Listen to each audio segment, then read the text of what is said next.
안녕하세요. 중국어로 가는 한문의 저자 김동렬입니다. 이번 강의는 410강이고요. 살펴보다 감의 기본을 두고 파생된 글자를 배워보도록 하겠습니다. 살펴보다 감자는 신규로 배울 건데요. 어원은 사람이 물그릇에 비친 자기의 모습을 본다, 그런 뜻인데요. 우리가 큰 세숫대야 같은 데다가 물을 떠놓고 그 안을 바라다 보면 자기의 얼굴이 보이죠. 여기 그림에 보면, 여기 그림에 보면 아래쪽에 이렇게 물그릇이 보이고요. 거기에 어떤 사람이 자기의 얼굴을 이렇게 들이밀고 있죠. 그러면 그 안에 자기 얼굴이 그렇게 똑같이 비추는 이 모습인데요. 이것은 신하가 자기 얼굴을 바라본다.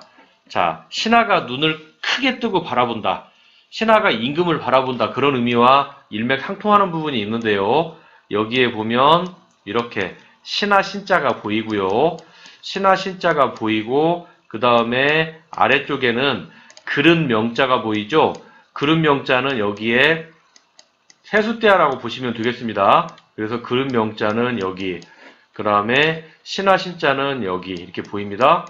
그리고 신하는 사람이기 때문에 여기 글자 안에 보면 사람 인자가 보입니다. 그리고 이 그릇에 비친 신하의 얼굴이다, 이렇게 보시면 되겠습니다. 연결이 서로 되죠.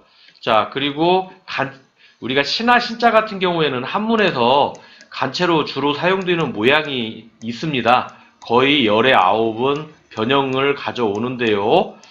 신하 신자의 모양은 중국어에서 간체로 이런 모양으로 많이 바꿉니다. 그래서 여기에 보면 신하 신자가 이렇게 바뀌어 있다는 걸 알 수 있고요.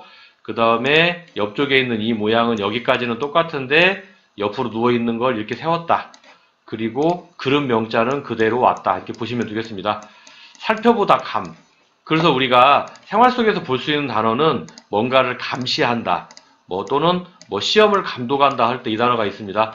획순이 어려운 것 같지만 이거를 어원과 비추어서 외운다면 그렇게 어렵지 않습니다. 관련 글자를 배워보도록 하겠습니다. 첫 번째 글자는 물 넘치다 람, 그리고 두 번째 글자는 남색, 쭉남입니다.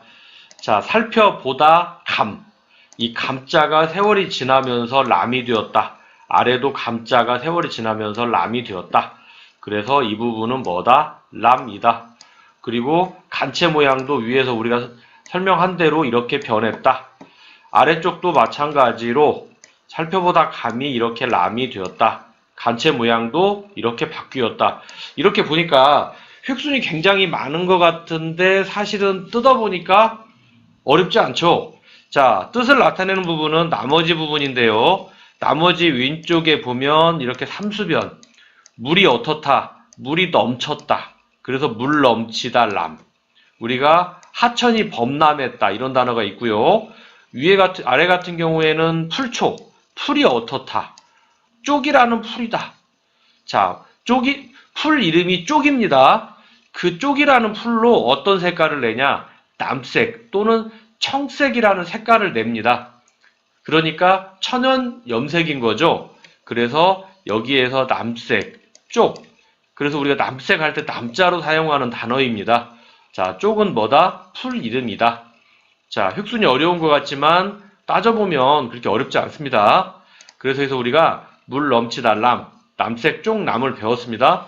다음 글자는 바구니 람, 그리고 보다 람입니다. 살펴보다 감. 이 감이 뭘로 바뀌었다? 마찬가지로 여기도 그렇고 감이 람으로 바뀌었다. 그리고 아래쪽 같은 경우도 보다 람, 그 다음에 람, 감이 람으로 바뀌었다. 근데 아래쪽 같은 경우는 좀 모양이 이상한데요. 그건 좀 이따 설명을 드릴 거고요. 위쪽에 보면 바구니. 옛날에 바구니는 무엇으로 만들었다? 대나무를 쪼개어서 만들었다. 대나무 죽이 그대로 들어갔습니다. 그래서 대나무가 뭐가 되었다? 바구니가 되었다. 간체 모양은 공교롭게 이런 모양이 3개가 들어간 형태가 됩니다. 그래서 우리가 요람이라고 하면 아기 바구니를 얘기하는 겁니다. 그리고 아래쪽에는 보달람인데 조금 생소한 모양이 이런 모양입니다, 지금. 그런데 잘 뜯어보면 왜 이게 이런 모양이 됐는지를 보면 원래 살펴보다 감자는 요렇게 하고 아래쪽에 그릇 명자가 이렇게 들어갔는데요. 자, 아래쪽에다가 어떤 글자를 써 넣으려고 보니까 지금의 이게 좀 걸리죠?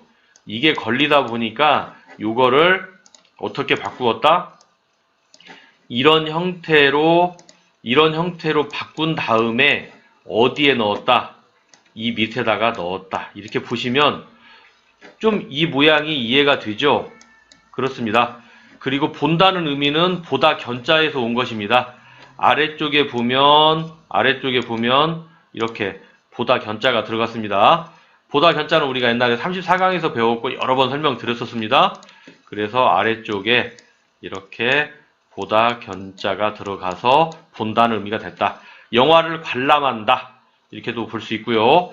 이 글자의 간체는 이 위쪽의 모양을 이렇게 이걸로 바꾸고요. 아래쪽에 보다 견자의 간체 모양으로 바꾸어졌습니다. 어려운 것 같지만 잘 보면 어렵지 않습니다. 그래서 우리가 바구니람, 보다 람을 배웠습니다. 자, 다음 글자는 직면하다 림. 자, 임박했다. 전쟁이 임박했다. 자, 이런 말 쓰죠?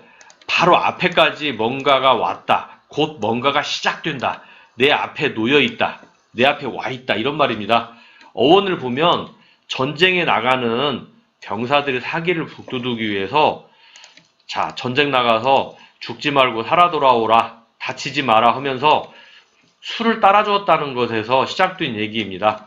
그러니까 여기는 이 네모 3개는 술잔을 얘기하는 것입니다. 그래서 그 병사들에게 누가 따라주었다? 신하.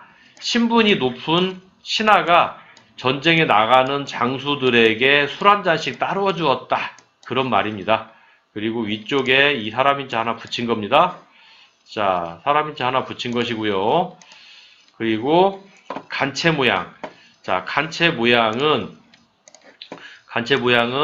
그대로 신하 신자의 모양 이렇게 바꿔 주었고 나머지 이 부분은 이렇게 바뀌었습니다.